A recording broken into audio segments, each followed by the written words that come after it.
తానే కాంట్రాక్టర్ అయి ఈరోజు వందల బుల్డోజర్లను మరి అటవీ ప్రాణులు వన్యప్రాణులున్న మరి వందల సంవత్సరాల చరిత్ర ఉన్న దాదాపుగా 700 రకాల వన్యప్రాణులున్న గొప్ప చెట్లు ఉన్న ఈ కంచా గచ్చిబౌలి అనే ప్రాంతం ఏదైతే 400 ఎకరాలు ఉందో ఆ 400 ఎకరాలను నాశనం చేసి అక్కడ మరి ఒక రియల్ ఎస్టేట్ ఎంటర్ప్రైజ్ పెట్టాలనుకుంటున్నాడు.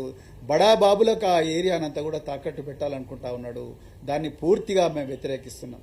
ఇలా దేశంలో 1972 సంవత్సరంలోనే వైల్డ్ లైఫ్ ప్రొటెక్షన్ యాక్ట్ వచ్చింది.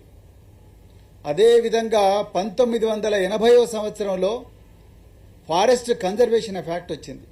అదేవిధంగా 2002లో వాల్టా యాక్ట్ వచ్చింది. వాటర్, ల్యాండ్ అండ్ ట్రీస్ ఈ మూడింటిని కూడా రక్షించాలని యాక్ట్ వచ్చింది. ఈ మూడు కూడా ఇక్కడ ఉల్లంఘించబడ్డాయి. పట్ట పగలే రాత్రింబవళ్ళు బుల్డోజర్లు పనిచేస్తూ ఉన్నాయి. పోలీసుల పహారాలో ఈ బుల్డోజర్లతోని వన్యప్రాణులను వాటి జీవితాలను నాశనం చేస్తూ ఉన్నారు. వాటి గూడును చెదిరించేశారు. మొత్తం కూడా నాశనం చేస్తూ ఉన్నారు. ఇది section 29 wild life protection act కింద పక్కా నేరం అవుతుంది. 3 సంవత్సరాల జైలు శిక్ష పడుతుంది. అదేవిధంగా సెక్షన్ 2 ఫారెస్ట్ కన్జర్వేషన్ యాక్ట్ ప్రకారం కూడా నేరం అవుతుంది. వాల్టా యాక్ట్ ప్రకారం కూడా నేరం అవుతుంది. ఈ 3 చట్టాల కింద రేవంత్ రెడ్డిని ఆ మంత్రులను కూడా నమోదు చేయాలని చెప్పేసి మేము ఇవాళ డిమాండ్ చేస్తున్నాం.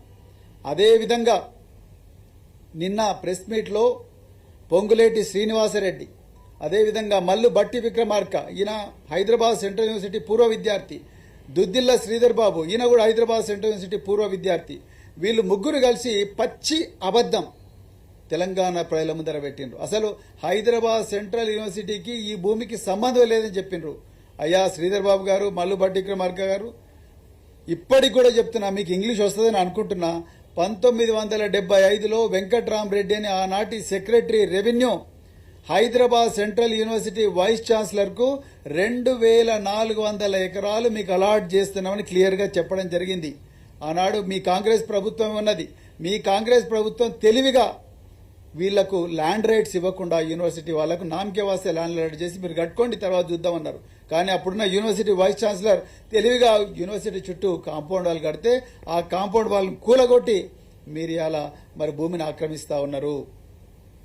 ఇది పూర్తిగా తప్పు. ఇది పూర్తిగా నేరం.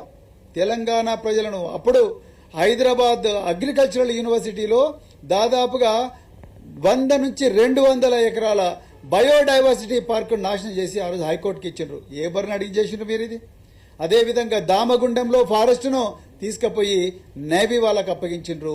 ఈరోజు హైదరాబాద్ సెంట్రల్ యూనివర్సిటీ ఆ నెమళ్ళు, ఆ వన్యప్రాణులు, జింకలు అవన్నీ హాహాకారాలు చేస్తుండగా విద్యార్థులందరూ ఆర్తనాదాలు చేసి మరి ప్రొటెస్ట్ చేస్తుండగా కూడా మీరు ఏమాత్రం పబ్లిక్ ఒపీనియన్ గౌరవించకుండా ఈరోజు బుల్డోజర్లు పెట్టి ఈ ఫారెస్ట్ను మొత్తం కూడా నాశనం చేస్తున్నారు.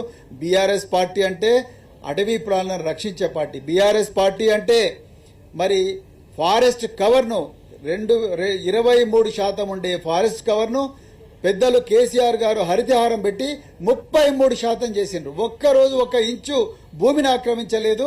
అదేవిధంగా ఒక చెట్టును కొట్టేయలేదు, ఒక జింకను చంపలేదు.